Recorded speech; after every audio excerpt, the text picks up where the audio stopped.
El patrón.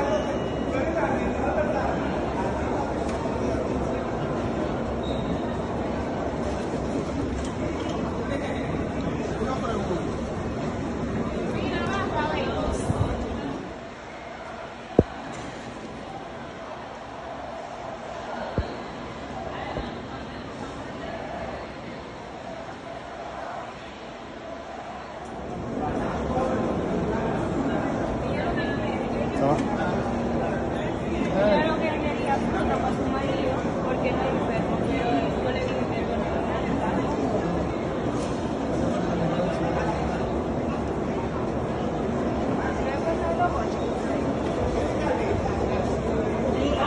El patrón.